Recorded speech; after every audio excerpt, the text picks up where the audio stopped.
Hello everyone and welcome to True Crime and Tarot. I am Natalie and today's case is based on Amy Lynn Bradley. So on to Amy Lynn Bradley then. So she was born on May the 12th, 1974 and she was at Petersburg, Virginia at the time in the United States. She had disappeared on March the 24th, 1998 at the age of 23. And this was while she was on board a cruise liner called a Royal Caribbean, the Rhapsody of the Seas. And she had disappeared on the cruise while en route to Curacao. She is an American and her parents' names are Ron Bradley and Ivor Bradley as well. Her whereabouts are unknown to this day. She was a Longwood University graduate at the time of her disappearance. And on the early morning on Monday, the March 23rd, 1998, Amy and her younger brother Brad had headed to a certain nightclub on the cruise to dance into the late night, and this was up into the early morning hours of the following day. Records do show that Brad decided to return to his cabin to rest earlier than Amy had, and the ship's door had some lock records as well that shows that Brad had entered his cabin at around 3:35 a.m. and Amy soon followed 5 minutes after, and the two had gone and chatted before heading to bed. So Amy's father, Ron, awoke around 6 a.m. to check in on his daughter, only to find that she is missing from the balcony that she was sleeping on at the time. And when the authorities were alerted that Amy was missing, the Netherlands Antilles Coast Guard then conducted a 4-day search in the surrounding areas and in the waters and along the cruise line there was no result. And then the authorities had begun to try and speculate that Amy may have fallen overboard of this cruise liner at this time, where they may have thought that's where she had landed at this time for it going missing.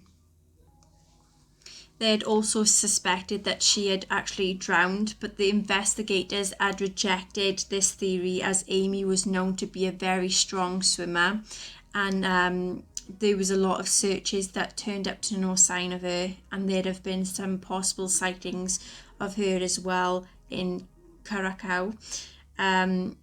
In 1998, the tourists saw a woman that was resembling Amy on this beach, and it was in 1999 a member of the US Navy had claimed a woman in a brothel said that she was Amy and asked for help of this man. And in the years after Amy's disappearance, there would be some arising new evidence that was leading to theories, including that Amy was being sold into some human trafficking industry, or the potential remains was being involved as well. So this case have been presented to the Dr. Phil episode show.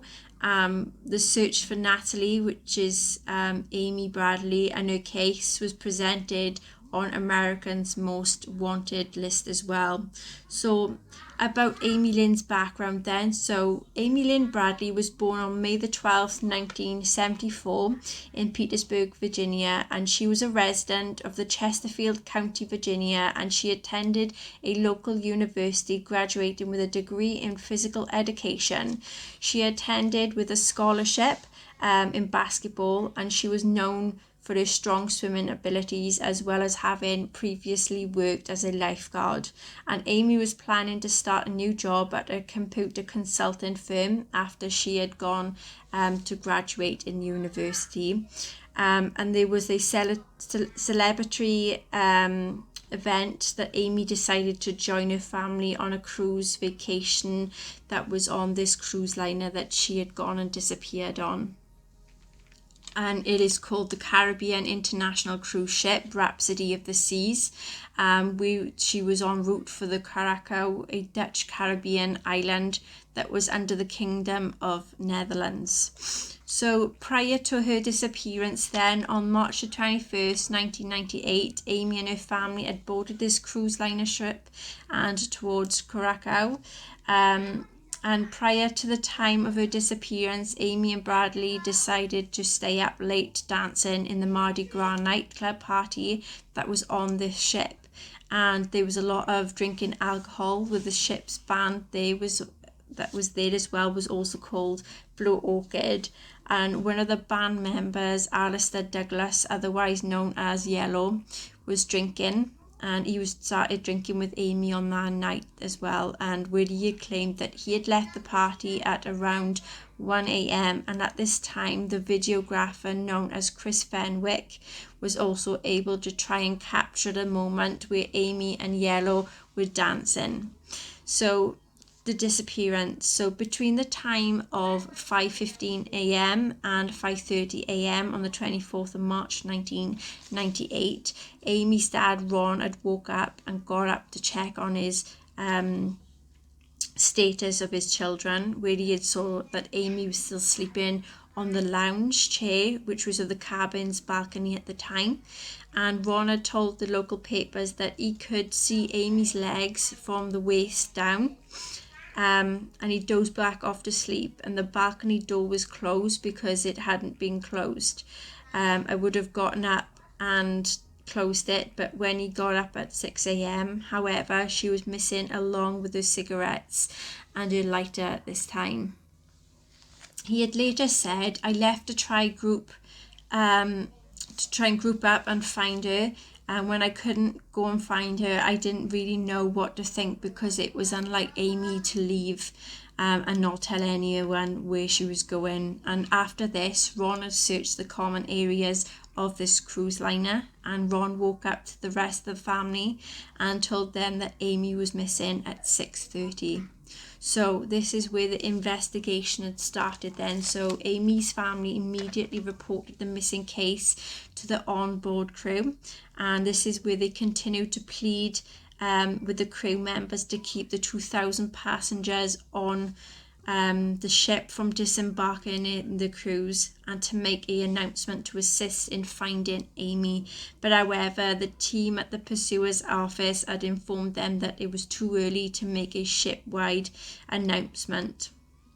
And the crew agreed that the issue of an announcement at 7:50 a.m. after a majority of the passengers left the ship, announcing that will Amy Bradley please come to the pursuer's desk. And between 12:15 p.m. and 1 p.m. the cruise staff searched through the ship, but they could not find Amy at this time. And then the delay then that the crew put on the search and investigation of the disappearance has been said to have led to lowering a chance of finding Amy at this time by allowing all the passengers to disembark and ignoring the Bradley's family advice at this time. The Dutch Caribbean Coast Guard then conducted a 4-day search that ended on the 27th of March, and this was in 1998, and the Royal Caribbean Cruise Lines had then chartered. Then to continue looking out for her, the Coast Guards then used 3 helicopters and a radar plane then to assist in the case in this search. And there was a sighting in 2005 when a witness named Judy Mora then claims to have seen Bradley in a department store restroom in Barbados. And she had claimed a woman had entered the restroom and accompanied by 3 men who had proceeded to threaten her if she did not follow through with the deal. And she alleges that after the men had left, she approached the distraught woman who had said her first name was Amy, and she was in fact from Virginia. And before the men had re-entered and took her away, Mora had said that the authorities and they created a composite sketches of these men and this woman that was based on her account. The events then after her disappearance. So Amy's parents received an email from a self-proclaimed Navy SEAL soldier, Frank Jones. Frank had told the family that he was a former US Army Special Officer with a team of experienced soldiers who might be able to rescue Amy. And Jones had claimed then that his team had seen Amy being held by a heavily armed Colombian personnel in a housing complex that was surrounded by barbed wire, and the team also gave some accurate description of Amy's tattoos and sang a lullaby that Amy's mother used to sing for Amy. Over the next few months then, Frank would feed news then to the family and provided report sightings of their daughter Amy.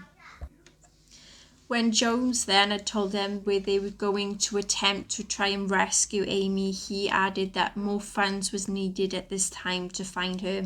So the Bradleys sent Jones a total of $210,000 to fund this search and set up for Amy's search, and expected a call from Jones and his team for the results of the rescue mission that had never came. So Jones and his team then, for the results of the rescue, had made up this story and tried to scam the Bradleys out of their money.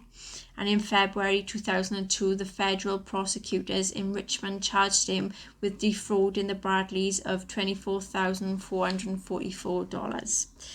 And the National Mission Children's Organization of $186,416. And Jones pleaded guilty in April of mail fraud and was sentenced to 5 years in prison. An email was sent to the Bradleys' family website containing 2 photographs of a woman that closely resembled Amy. And the woman in the photo has appeared to be distraught and despondent,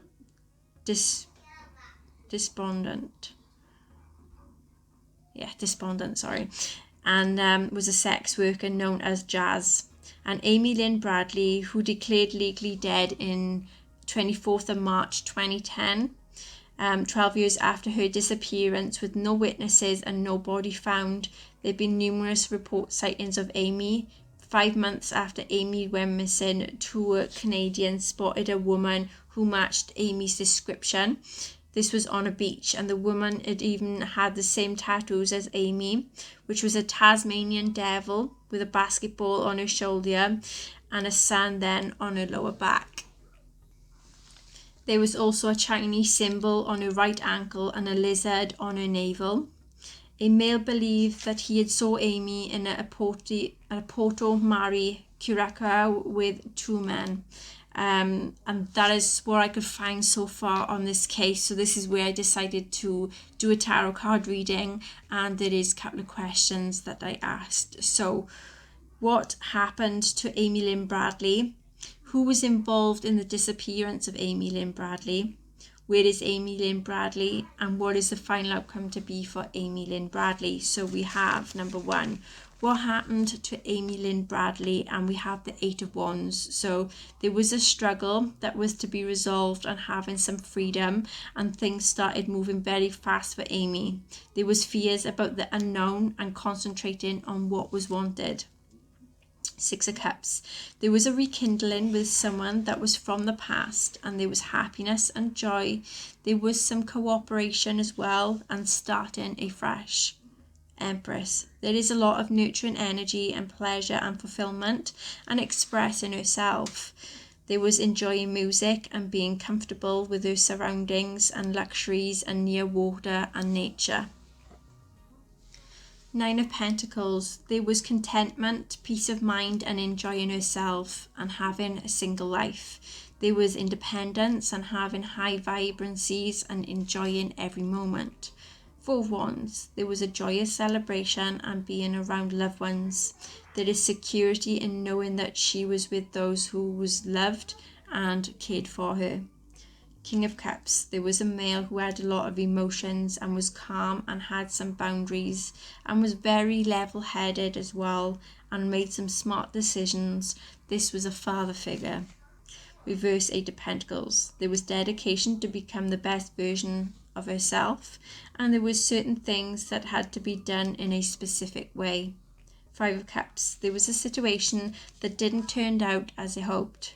There was sadness, regret, and disappointment. There was also blaming oneself for what had happened. King of Pentacles. There was a male who had his own business and was a bit arrogant and wealthy. That may also be a father figure. Ace of Cups. There was love and security and a helping hand. There was an invitation and emotions was being shown and being happily expressing it. There was a relationship involvement. Six of Wands. There was news and being happy and confident, conquering fears and chaos. There was public acknowledgement and being admired and supported. Who was involved in the disappearance of Amy Lynn Bradley? Reverse Tower. There was undergoing a personal transformation to do with some upheaval. They had clinged onto someone or something that wasn't good for them. Reverse Lovers. There was a relationship that was strained. There was no trust or respect. There was one person that was more involved in something than the other person. Reverse Chariot. So there was a change of heart or a direction about someone. There was a loss of hope. There was involvement of some type of vehicle. Two Pentacles. There was money confusion and juggling priorities and responsibilities, where there was demands being thrown one's way and getting on with it. Ten of Pentacles. There was money agreement and a stable home environment. There was hard work and dedication and being blessed with financial abundance. There is big importance of a family and there is security and stability. Magician. There was good or a bad surprise that had involvements of something dark and things that came to reality and bringing one's goal and dreams to life. Eight Pentacles. They had worked really hard and made a lot of effort to make important decisions. There was changes to make things better, that works a lot and is working on oneself. Where is Amy Lynn Bradley? So we had the Two of Cups. So there is to be peace of mind where there is a joining of two people. There is a deep love connection. There is a partnership and working together, and there was some trust. Reverse Emperor.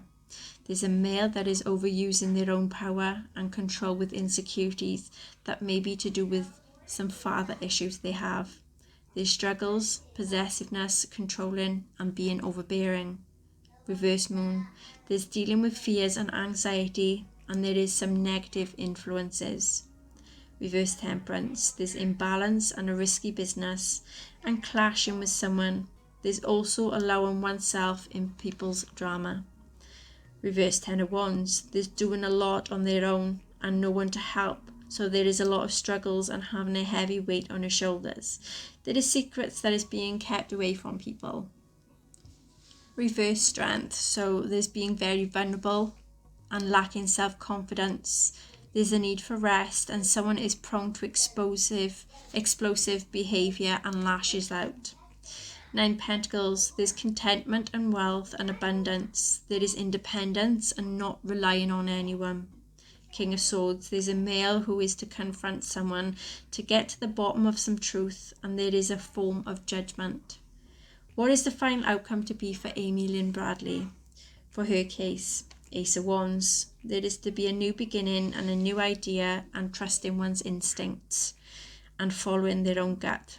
Also, there is to be acting upon something than spending time planning or researching.